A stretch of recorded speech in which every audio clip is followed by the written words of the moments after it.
Bonjour, je suis Adèle. Ici, vous découvrirez des voyages qui ont bouleversé la vie et chamboulé les convictions d'hommes ou de femmes de tous âges et de tous horizons. Chaque semaine, je reçois un invité qui me raconte en quoi un pays a transformé sa vision du monde ou l'a poussé à quitter un mode de vie qui ne lui correspondait plus. Alors laissez-vous porter par le premier podcast qui raconte une histoire autour d'un voyage. Bienvenue chez les Frenchies autour du monde, le podcast des voyages qui ont du sens.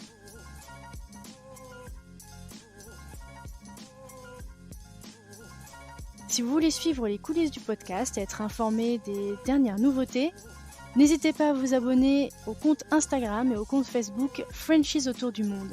Les liens sont directement dans la description de l'épisode. Salut les Frenchies! Cette semaine est très particulière comme vous le savez puisqu'on fête les 3 ans du podcast pendant 5 jours. Et donc c'est tout de suite que je vous invite à découvrir un nouveau membre de mon équipe à se présenter et on va vous parler vraiment des coulisses du podcast. Je vous souhaite une très bonne écoute. Hello Bérangère. Salut Adèle, comment ça va? Ça va bien et toi? Écoute la patate. Merci beaucoup de te joindre à nous pour les 3 ans du podcast. Déjà, j'en reviens pas. Ouais, bravo à toi, je suis heureuse d'être là. Ouais, moi je suis super heureuse de te compter dans la team des Frenchies et donc aujourd'hui on va leur faire découvrir un petit peu les coulisses de comment ça se passe au niveau des, notamment des partenariats et voilà, de cette recherche un peu de partenaires. Génial. Tu vas commencer par te présenter comme tous les invités du podcast, nous donner ton prénom, ton âge, la ville où tu habites et puis ce que tu fais dans la vie. Ça marche. Écoute, donc je m'appelle Bérangère, j'ai 36 ans et j'habite à Lyon. La plus belle ville du monde. Non, je suis amoureuse de ma ville, ça c'est sûr. Et puis, je travaille dans un grand groupe français et je suis responsable du branding. Alors, toi, d'où est-ce que te vient la passion pour le voyage? Moi, en fait, je pense que la passion des voyages, elle a démarré ado, notamment avec l'apprentissage des langues. Je pense que c'est passé par les langues. J'adore l'anglais. J'ai adoré apprendre l'anglais, tu vois, au collège.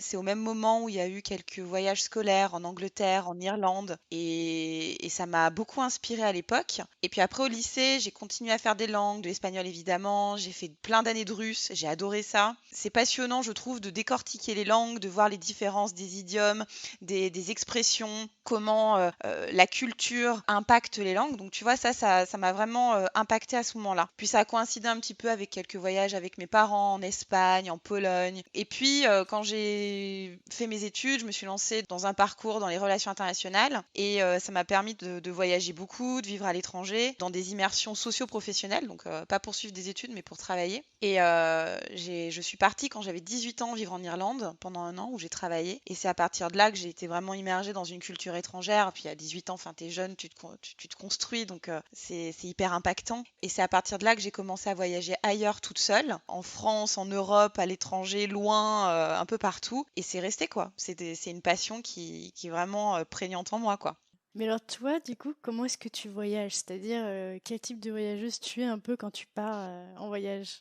Ouais, alors moi je fais partie de ceux qui prennent autant de voyages dans la préparation que dans le voyage lui-même. Rien que la projection me plaît, tu vois, de me renseigner, de lire, d'imaginer des parcours et des alternatives. Et après, en termes de voyage, on va dire que j'aime bien l'itinérance, les road trips. En tout cas, quand je vais dans un lieu, j'aime bien voir des choses diverses, des villes, des grands espaces. J'aime bien caler quelques aventures au milieu, tu vois, un volcan, un trek, de l'hydravion, enfin, tu vois, des choses comme ça dont on se souvient ensuite. Voilà, qui est de Donc ouais, l'expérience. l'expérience aussi, hein. Ouais. Exactement, c'est ça. L'expérience pour quand même créer des souvenirs, avoir des choses authentiques et puis parler avec les gens. Voilà, je parle anglais et espagnol, donc forcément, tu On parles est avec beaucoup de connecté. gens. Ouais, puis Ouais. tu parles avec beaucoup de gens dans le monde finalement, des gens parlant ces langues-là. Et c'est un must, quoi. Quand tu rentres et que tu peux raconter des souvenirs d'échanges avec des locaux, c'est trop bien, c'est super. Et donc là, aujourd'hui, on va parler un peu du podcast. Moi, je serais curieuse de savoir comment est-ce que tu as découvert les Frenchies, toi? Et ben moi, je fais partie de ceux qui ont découvert les Frenchies avec l'épisode de Géraldine et Oh, son histoire du 11 septembre à New oh, ça York. date, hein? Ça commence à dater et en Ouais. fait, je pense qu'à l'époque, elle en avait parlé sur LinkedIn. Oui, Et tout à fait. Géraldine, ouais, c'est ça, hein. Et Géraldine, en fait, on travaillait dans les mêmes locaux à l'ambassade de France à Madrid. Et donc, c'est pour ça qu'on partage le réseau. Et c'est comme ça que j'ai vu ce partage. J'ai cliqué dessus. Et ouais, j'ai écouté ton podcast. J'ai adoré l'histoire. Alors, c'est vrai que Géraldine, elle a une histoire bon, hyper, enfin, qui est passionnante et qui t'embarque, qui est hyper inspirante. Enfin, elle a eu 1000 vies en une. Et à partir de là, ouais, tu vois, je me suis dit, bon, ok, ce podcast, il en a dans le ventre et ça m'a donné envie de tous les écouter. Et à partir de là, je suis devenue complètement addict. Je crois que je les ai tous consommés, mais en 2 mois, j'avais écouté tous les épisodes. Waouh! Mais c'est vrai que oui, l'épisode de Géraldine, de toute façon, est le deuxième épisode du podcast le plus écouté Ouais. depuis la création du podcast, bon, ce qui est évident. Pour ceux qui n'arrivent pas à resituer Géraldine, elle avait raconté en fait sa journée du 11 septembre 2001 à New York, parce qu'elle était à Wall Street ce jour-là. Donc c'est vrai que voilà, c'est un témoignage poignant, mais elle raconte aussi hyper bien. Elle raconte hyper bien, puis elle raconte au-delà, en fait. Elle explique l'impact que ça a eu sur sa vie, puis comment elle-même, elle est arrivée à New York à la base, partout où elle est allée. Et c'est ce que je retiens aussi des podcasts, hein, tu vois, c'est l'angle des épisodes qui est pris. Il est varié. Je trouve qu'on aborde plein de thématiques différentes qui peuvent toucher beaucoup de monde, qui vont au-delà du voyage et de l'expérience et au-delà même du oser dont tu parles souvent. C'est très inspirant et ça permet de se poser plein de questions et de découvrir des nouvelles choses. Et typiquement, Géraldine, elle te montre que tu peux avoir un parcours professionnel, personnel, presque atypique, qui fonctionne bien et qui rend heureux. Ouais, oh, c'est très bien dit, j'aime beaucoup. Et donc toi, qu'est-ce que c'est? Bon, on a compris que tu avais beaucoup aimé cet épisode-là, mais est-ce que tu en as d'autres épisodes, toi, qui t'ont vraiment marqué, qui t'ont plu? Ouais, alors je te dis, Eh je oui, les ça va être ai compliqué de écoutés choisir. à la suite, donc c'est vrai que sur le moment, je me souviens très bien ceux que j'ai particulièrement aimés ou qui m'ont touchée parce que je les ai partagés, tu vois, t'envoies un peu à tes amis qui ont connu les mêmes pays ou qui ont connu soit des galères, soit des expériences un peu Ouais, similaires. Mais tu vois, notamment celui de la famille française qui a fait le tour des US pour voir les matchs de la NBA. Ils sont en partis pendant un an. camping-car, ouais. Voilà, ils sont partis pendant un an pour voir tous les matchs de la NBA, puis c'est devenu limite des influenceurs eux-mêmes avec ce sujet-là. C'était la passion, je sais plus, d'un ou de leurs enfants, je sais plus. Bah, de Jean-Jacques, Ouais, qui est le papa, et qui a ouais, transmis donc cette passion à sa femme et puis à leurs trois garçons. C'est vrai qu'en plus, c'est marrant que tu en parles parce que moi à l'époque c'était Stéphanie qui m'avait contactée, donc la maman, qui m'avait expliqué là, cette histoire de tour des États-Unis pour voir les matchs de NBA. Moi je n'y connais rien, ça m'intéresse même pas spécialement. Mais pourtant, donc bah, évidemment, j'ai dit oui parce que c'est un voyage quand même incroyable. Donc moi, c'est ça qui m'intéresse. Et puis, même si c'est pas quelque chose que je connais ou des choses voilà qui m'intéressent pas forcément, je suis toujours preneuse parce que justement, pendant l'échange, bah, c'est là que tu vas tout découvrir. Et moi, j'adore. Je dis toujours oui à ce genre de discussion.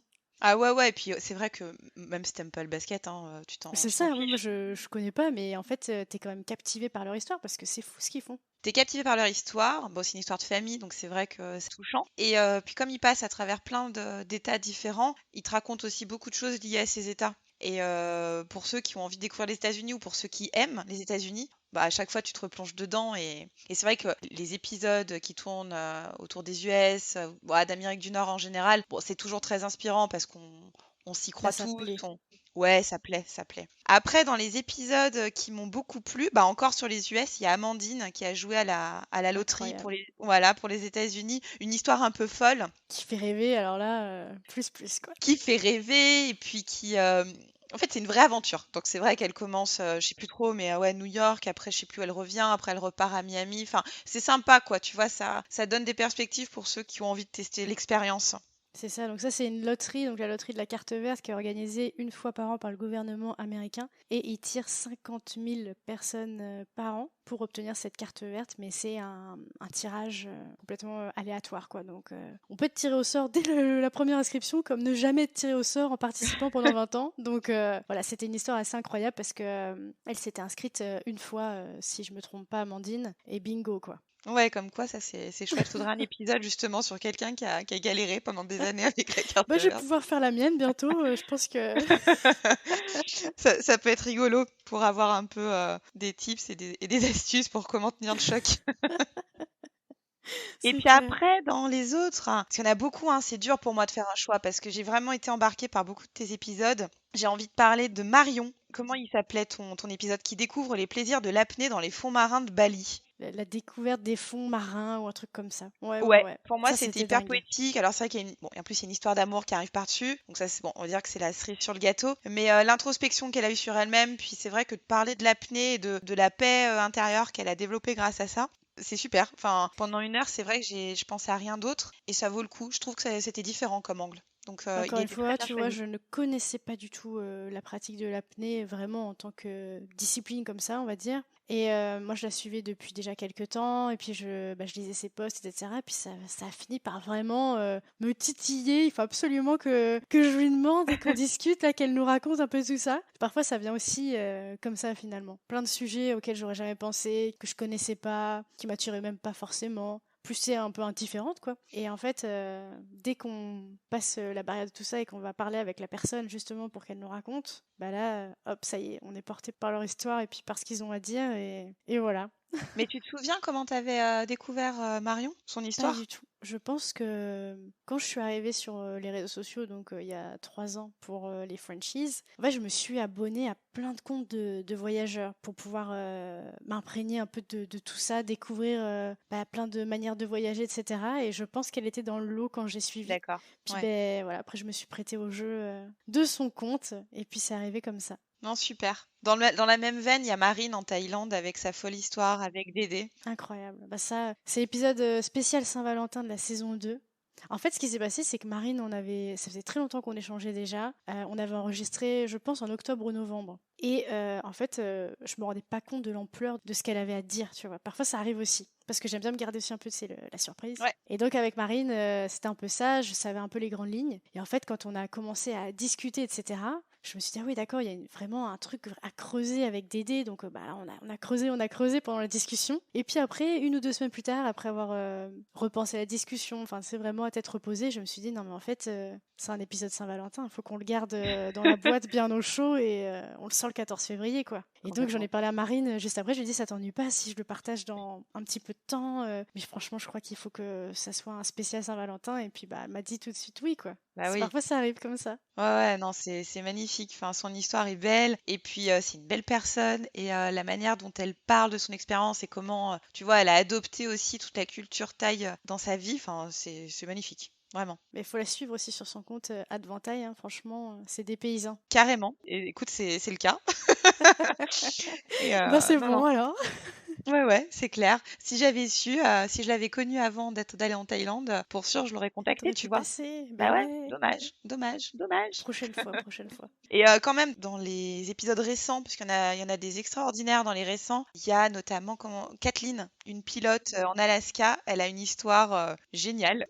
Encore une passionnée. Et pour ceux qui aiment les avions, alors là, je pense que le pied. Moi, j'y connais rien en avion, mais on s'en fiche. Bah c'est ça, encore une fois, c'est ce que je suis contente de réussir à faire, c'est que souvent j'ai des gens qui me disent «Oh, j'ai adoré cet épisode alors que en fait ça m'intéresse pas spécialement telle chose ou tel pays ou quoi et je suis quand même allée écouter parce que j'aime écouter le podcast et en fait j'ai adoré quoi. Ça c'est Carrément. vraiment j'adore lire ça quoi, c'est génial. Ouais, non, ça c'est super, c'est super. Et c'est ce qu'on attend maintenant. Alors par contre, ça met la pression, hein, parce que maintenant, c'est ce qu'on attend à chaque épisode. Tu sais, on se dit, ok, elle va nous embarquer où cette fois-ci? Ouais. J'ai l'impression, ouais, c'est clair. Mais Kathleen, c'est vrai que pareil, moi l'aviation, je n'y connaissais absolument rien. J'étais tombée dessus sur son histoire en fait dans un article qui avait été publié dans un journal local de ma ville parce qu'en fait elle est de Tours, la ville où je suis née. Et pareil, tu vois, ça me parlait d'avion, enfin ça me parlait de son parcours et tout, donc tout de suite j'ai été subjuguée par son parcours. Mais je me disais, bah, voilà, les avions par contre, j'y connaissais absolument rien, ça m'intéresse pas spécialement, tu vois. Mais je me suis dit, ouais, il y a quelque chose aussi, faut aller creuser, faut aller découvrir tout ça. Et hop, go, un petit message à Kathleen. Et puis voilà. Kathleen, elle a un petit peu hésité au début. C'est vrai, t'en as beaucoup qui hésitent comme ça? Pas beaucoup, mais il y en a parfois ouais, qui hésitent un petit peu, qui vont questionner vraiment l'initiative que j'ai prise Ouais, de tout ça. Puis pourquoi le faire est-ce que ça va vraiment intéresser des gens? Après, c'est quand même vraiment pas la majorité, hein, mais ça ouais. peut arriver. Je sais que Kathleen, au début, elle avait un petit peu hésité, elle me disait, mais t'es sûre que mon histoire va intéresser des gens? Et je Ça, lui disais, c'est non, mais oui, dingue. c'est évident, c'est évident. C'est rigolo, hein, n'empêche, hein, Ouais. comme réaction. Mais si, voyons. Ouais, c'est ça. Si, il faut absolument que tu en Si, parles, si. faut absolument que tu nous racontes. Puis il y a aussi ceux après l'enregistrement qui me disent non mais en fait j'ai dit n'importe quoi tout le long, j'ai mal expliqué ça, j'ai pas bien expliqué ci et je leur dis mais si. t'inquiète pas. C'est parfait ce que tu as dit, c'était génial. Tu m'as Totalement. transporté pendant 1 heure. Il n'y a aucun problème, ça va le Ouais, faire. totalement.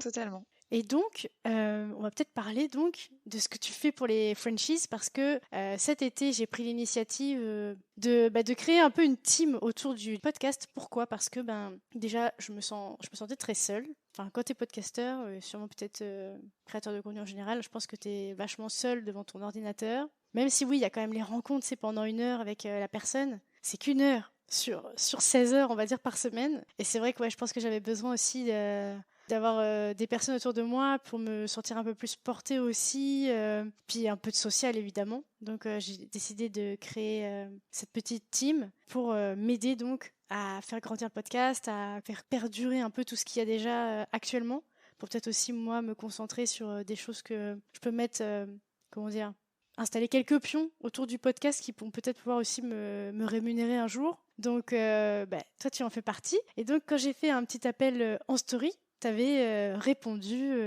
très rapidement. Ouais, alors je faisais pas partie de la première vague. C'est vrai. Oui, oui. Et en plus, tu m'as envoyé un message en me disant mince, C'est ça. j'ai loupé ta première story. C'est ça. Bah, en fait, depuis que je suis le podcast, donc moi, ça fait à peu près 1 an, tu vois, donc je fais quand même partie des récents, finalement. Et déjà, il y a quelques mois, tu avais fait un live sur les galères en voyage Oui, c'est vrai. avec certains invités et tu avais ouvert le micro à quelques invités, on va dire spontanés. Et tu m'avais mise en ligne effectivement et j'avais raconté une histoire un peu folle en Colombie. Enfin, un peu folle, en tout cas une histoire de passeport perdu. Ça donne... Non, pas en Colombie, c'était Ah, en c'était Bolivie. un... Ah, Excuse-moi. peut-être. Ouais. Mais en tout cas, si vous voulez aller écouter cette galère, parce que alors, je m'en souviens dans les grandes lignes, d'ailleurs, j'ai presque envie d'aller écouter après, mais vous pouvez retrouver donc cet épisode-là qui a été enregistré, je pense, février ou mars. C'était un live Instagram dont j'ai extrait l'audio pour en faire un épisode. Donc, vous pouvez le retrouver sur toutes les plateformes d'écoute ou alors sur le Insta, si vous fouillez un petit peu, il y aura carrément le live vidéo qui s'appelle Nos pires galères de voyage. Et donc depuis ce temps-là, forcément, on est resté un petit peu en interaction régulièrement, ce que j'ai trouvé c'était super cool. Et ensuite, quand tu as lancé ton appel à l'aide pour constituer une team, j'ai trouvé ça hyper intéressant parce que déjà c'est sympathique, tu vois, comme démarche. Et en vrai, pour développer plein de podcasts, bah, c'est comme ça que ça se passe, hein. T'es obligé de fonctionner en groupe, quoi, en meute. Et pourquoi? Déjà, le thème me passionne vraiment. Et puis, plus l'expérience que j'ai dans le monde professionnel, dans la communication, le marketing, longtemps dans des startups et dans le digital, je me suis dit, franchement, je peux peut-être amener quelque chose, un point de vue, de l'aide, une méthode sur certains aspects. Et quand on a échangé ensemble, il en est sorti que je pouvais peut-être apporter mon aide sur la partie partenariat. Et ça a commencé, c'est finalement assez récent, hein, c'est depuis septembre que j'ai démarré sur ça. Et donc, pourquoi des partenariats? Parce que si vous écoutez des podcasts régulièrement, on entend pas mal de spots publicitaires qui sont au début des podcasts et qui en fait sont une sorte de rémunération pour le podcasteur finalement, ces espaces publicitaires. Alors si on va aux États-Unis, c'est quelque chose qui est totalement ancré. Il peut y avoir des publicités toutes les 10 minutes dans un podcast parfois. Donc en plein milieu, hein, c'est quand même assez perturbant parce que ça couvre vraiment des discussions. On n'en est pas encore là en France, c'est vraiment les tout débuts, hein, Ouais. mais c'est vrai qu'aux États-Unis, voilà, il y a une vraie culture de la publicité dans le podcast, c'est vachement ancré, quoi. C'est vrai que ça l'est un chouille moins chez nous, mais bon, c'est naturel de vouloir monétiser le podcast et puis en tout cas rentabiliser certains coûts. Voilà, donc ma démarche, elle est plutôt sur ça. Ce qui est chouette, c'est que finalement, comme les épisodes ont des thématiques hyper variées, ça permet de toucher des annonceurs de tous bords, tu vois, des agences de voyage, des assureurs, des sites qui te permettent de planifier des choses, des trucs qui te permettent l'accompagnement à l'immigration, des services de location, plein de choses finalement. Donc c'est hyper varié et c'est ça qui me plaît. Moi, ce qui m'intéresse, tu vois, c'est de me dire que je vais contacter des gens et je vais leur dire, tu sais, si tu te positionnes sur tel et tel épisode, ça va t'apporter ça très concrètement. Et c'est chouette parce que derrière, ils disent, oh merci, vous avez bien identifié mes besoins. Et effectivement, c'est ça qui m'intéresse. Donc voilà, c'est ça que je fais actuellement. Ça reste le C'est début, ça, on commence à bien avoir sûr. des petites choses, donc ça c'est cool, mais c'est vrai que ça se Ouais. construit. Bien, Ouais. bien sûr, et puis ça se fait pas en J'ai envie de dire même en 3-4 mois, c'est vraiment encore très balbutiant parce qu'il faut vraiment lancer la machine aussi. Puis nous, on se rôde aussi sur les messages, sur C'est ça. comment transmettre les choses aussi. Mais voilà, le but dans tout ça, c'est quand même de pouvoir vous apporter une petite aide parce que le podcast, c'est vous encourager à vous lancer, faire un voyage de fou. Alors, ce qui serait cool, c'est de pouvoir justement vous proposer une petite aide justement sur tout ça, que ce soit sur une destination ou comme tu le disais, sur une manière aussi de voyager. Et j'ai aussi donc créé le blog du podcast là, qui a été lancé tout début septembre. En fait, il y a plein de choses nouvelles depuis septembre. C'est la petite team. Et puis, ben, vous êtes 4 à chacune faire quelque chose de particulier pour le podcast. Et déjà, les partenariats, moi, j'avais absolument pas le temps de m'en occuper. Impossible d'ajouter ça à ma liste parce que c'est vraiment des heures, tu sais pas combien de temps tu vas. C'est très dur, je trouve, à quantifier en heures une Complètement. recherche de partenariat en fait. Complètement. Et puis bah, c'est vrai que là, quand on parle partenariat, bon, on parle un peu business, tu vois, quand on se parle toutes Oui. les deux, franchement, on parle quand même stratégie, business, marketing, enfin, c'est hyper intéressant, tu vois, on parle, Ouais. on refait le kit média et qu'est-ce qui va intéresser, c'est quoi les stats, donc ça permet aussi de prendre du recul toi-même sur ce qui a été fait jusqu'à maintenant et de quantifier et de se dire, waouh, c'est assez chouette tout ce qui a été réalisé en termes de qualité et de quantité. Puis on a des beaux retours aussi quand même de personnes. On a des très bons retours et c'est vrai que ça participe aussi à la notoriété du podcast aussi, tu vois, C'est vrai. Ouais, on ouais. en parle tous un peu à droite à gauche sur les réseaux, on contacte des gens, on fait des discussions, on se parle par mail, on se parle aussi un peu par téléphone. Et même ceux qui ne sont pas embarqués tout de suite parce que ça répond pas à leurs besoins, parce que ça reste quand même un investissement pour eux, bah, ça fait quand même un peu de notoriété et c'est plutôt positif. C'est toujours bon à prendre. Exactement. Reste à transformer maintenant. On veut plein de Voilà. partenaires. On a envie qu'il y ait plein de gens qui ont envie de s'associer à ce podcast ouais, pour diversifier leurs actions de visibilité. Et nous, c'est ce qu'on offre quand même. Mais oui, bien sûr, évidemment. C'est quand même donnant-donnant. Et c'est vrai que oui, voilà, toute seule, déjà le temps, je ne saurais pas le quantifier et c'est très compliqué dans tout ce que j'ai déjà à penser autour du podcast, on va dire. Et en plus de ça, je trouve qu'à deux, c'est même plus enrichissant sur tout ce que tu viens de dire parce qu'on s'apporte les choses mutuellement. Et puis quand même, voilà, c'est aussi se prendre parfois des vents, des C'est noms, ça. etc. Et je trouve qu'à deux, c'est quand même plus... c'est moins décourageant, tu vois. Je veux dire, c'est plus motivant que quand tu es seul comme ça et que tu te retrouves à avoir des noms ou des refus. Au bout d'un moment, c'est vrai que c'est compliqué ouais, de rester positif. Alors que là, à deux, je trouve ça quand même. Enfin, je suis vraiment contente qu'on ait fait ça. Bah ouais, carrément, moi aussi. Et puis c'est vrai que tu vois, quand on contacte, là actuellement, par exemple, on est en lien avec des agences de voyage qui sont basées dans d'autres pays. Et c'est vrai que ça permet de se replonger dans des pays qu'on a déjà pu visiter. Enfin, moi, perso, j'adore, hein, tu vois, on parle avec des agences en Thaïlande, par exemple. Et c'est vrai que lui-même, en discutant, ben, il fait référence à des choses que je connais, donc Ah ouais. on peut interagir et il se dit, bon, bah ça va, elle sait de quoi elle parle et je parle pas dans le vent, quoi. Et il se dit: «Ça va, elles sont sérieuses ces filles». Mais oui, c'est vrai que voilà, c'est tout ce qu'on est en train de mettre en place tranquillement depuis septembre. Et puis ben, vous verrez sûrement très rapidement, je pense, ouais, le travail de Bérangère sur le podcast, ça c'est sûr. Mon Dieu, le Donc stress. voilà. Ça met la pression, mais de toute façon, il faut. C'est chouette de voir qu'on avance toutes ensemble et qu'il y a des avancées. Et ce qui est chouette aussi, c'est qu'il y a. Pourtant, moi, je vous connais pas depuis très longtemps et en tout cas, on s'est jamais rencontrés physiquement. Ben non. Voilà, quand on discute toutes ensemble, on réagit les unes aux autres et c'est hyper positif dans la journée. Moi, j'aime bien ça. Ouais, c'est vrai que c'est vraiment chouette. On pourrait réessayer de faire une rencontre, mais c'est vrai qu'avec le décalage horaire, parfois c'est un peu compliqué. Mais on peut retenter une rencontre pour 2023. On va essayer. Ce serait trop chouette. Ce serait trop Ouais, chouette. je pense que ce serait cool, vraiment. Ce serait Mm. trop chouette. Mais pareil, moi, je vais pas. J'étais à Montréal il y a pas si longtemps, mais on se connaissait pas. Donc voilà comment on fait. Bah ouais, voilà. Ça, c'est. On n'a pas eu le timing, mais la prochaine fois, C'est ça, ce sera la bonne. c'est clair. Je te l'ai dit plein de fois déjà, mais je suis super contente de te compter dans la team des franchises. Et puis j'espère que ce sera une collaboration qui va durer aussi sur le temps. Et merci d'avoir participé aux 3 ans du podcast. Ça m'a fait trop plaisir d'échanger avec toi. Et puis surtout, de faire découvrir aux auditeurs ce qui se passe un peu derrière le podcast, surtout depuis septembre avec la team qui s'est créée. Je trouvais ça important aussi de leur partager un peu les coulisses de ce qui se passe maintenant depuis qu'on est 5. Totalement. Merci beaucoup en tout cas d'avoir pris cette initiative pour les 3 ans. Et bah écoute, on re-signe pour 3 ans au moins. Allez, on y croit. À bientôt en tout cas. Bye. Salut.